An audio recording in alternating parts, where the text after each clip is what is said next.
بهي دي كليوباترا، دي كليوباترا.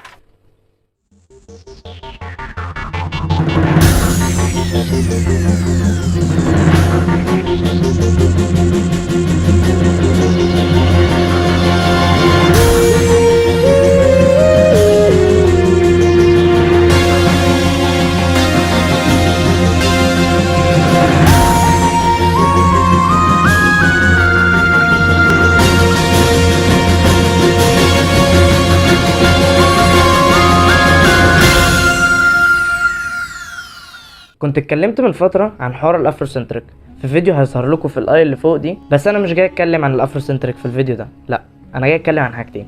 عن المسلسل اللي اتعمل بيوثق فيه حياه كليوباترا طبعا، والحاجه التانية اللي هاجي اتكلم عنها وهي تعامل الشعب المصري مع الكارثه اللي حصلت دي. المسلسل هيبقى تحت كاتيجوري الوثائقي، يعني المفروض ان هو بيحكي حاجه حقيقيه وبيوثق حاجه حقيقيه من تمثيل جادا سميث وفي نفس الوقت من انتاج جادا سميث. مبدئيا كده كليوباترا كانت مصرية من اصول مقدونية، هي اخر حاكم بطلمي في عهد البطالمة في مصر، وده تمثال ليها وده الشكل اللي ممكن المفروض ان هي تكون عليه. ايه بقى اللي ظهر في المسلسل؟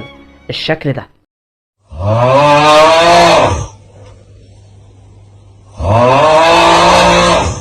ايه ده؟ ما تعرفش ايه علاقة ده بالواقع الاصلي بتاع كليوباترا؟ برضو ما تعرفش الشكل ده عبارة عن ايه؟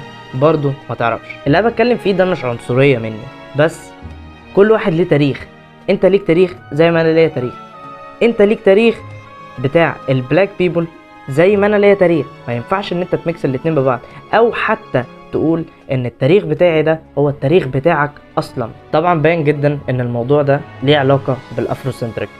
دي مش حاجة حلوة علشان خاطر نكون متعاطفين معاهم، وده اللي احنا هنتكلم عنه في الجزء التاني من الفيديو ده. دلوقتي نتكلم عن تعامل الشعب المصري مع الحوار ده كان عامل ازاي. في الجزء الايجابي، الجزء الايجابي اللي عمل عريضة على ويب سايت والمفروض ان الناس توقع عليها بان ما ينفعش نتفليكس تزيف التاريخ المصري القديم. ده شيء جميل، والعريضة دي اتوقعت من اكتر من 100,000 شخص مصري وكمان من برا مصر. ده شيء حلو، بس الويب سايت مسحت العريضة دي علشان خاطر الحجة بتاعتهم ان هي عبارة عن عنصرية ضد البلاك بيبل. بس في عريضة تانية اتعملت، ممكن احط لكم اللينك بتاعها في الديسكريبشن تحت، اتمنى ان انتوا تخشوا توقعوا عليها، ولكن مش موضوعنا دلوقتي. في ناس تانية وهي الجزء الايجابي برضو عملت حاجة حلوة جدا، قعدت تدي نجمة واحدة في الريت بتاع نتفليكس على بلاي ستور وبرضه على اب ستور. لغاية ما احنا بنتكلم دلوقتي الريت بتاع نتفليكس وصل ل 1.9، معنى كده ان احنا قصرنا جامد جدا في الريتس بتاعتهم، واتمنى يفلسوا بصراحة. فاتمنى ان فعلا المسلسل ده يتمنع. على ما اعتقد هو مش هيتمنع علشان خاطر يرضوا البلاك بيبل، ودي مش حاجة حلوة قوي، بس في الاغلب المسلسل مش هيتمنع، مع ان اتمنى ان هو يتمنع. زي ما في جزء ايجابي عمل حاجات علشان خاطر يوقف المهزلة دي، في جزء سلبي برضه في الشعب المصري وقرر ان هو يكبر دماغه وقال لك انتوا بتعملوا ايه؟ كل ده عشان خاطر مسلسل، وقعدوا يقولوا لك كليوباترا ايه اللي سودا وبيضة ومش عارف ايه، مش مشكلة، وكبر دماغه.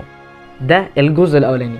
في جزء تاني برضه كان ليه اثر سلبي غبي جدا، ويمكن يكون اوحش كمان من الجزء الاولاني. الجزء التاني ده عمل ايه؟ قالك فعلا الفراعنه كانوا سود زمان، احنا دلوقتي اللي الواننا مختلفه علشان خاطر الاحتلال الاوروبي والاحتلال بتاع العرب لينا. طبعا الكلام ده احنا اثبتنا ان هو غلط في الفيديو الاولاني، بس ليه تكون سلبي زي اخونا اللي كبر دماغه وقالك مش مشكله اسود من ابيض مش هتفرق، وزي اخونا التاني اللي قالك ايوه احنا كنا فعلا سود؟ جايز تكون مفكر ان الحوار بتاع الافروسنتريك ده حاجه تافهه او حاجه مش في دماغك اصلا وكلام فارغ وكده، بس انا عايزك تفتكر ان بدايه اللي حصل في فلسطين كان بدايتها كده بالظبط، وهي عباره عن ان شويه من الناس قعدوا يقولوا لك الارض دي بتاعتنا ومش عارف هيكل ايه اللي موجود هنا. كل الحوار ده بدأ بنفس الطريقه. فرسالتي ليك فكر ودور في تاريخك صح، بلاش تكون سلبي ولا مؤاخذة غبي بالطريقة دي علشان ما تبقاش زيهم. وديك شايف الحال هناك عامل ازاي دلوقتي. وبس، في الاخر حابب اقول لكم فكروا كويس واعرفوا تاريخكم. بس ما تنساش الشير واللايك والسبسكرايب. سلام.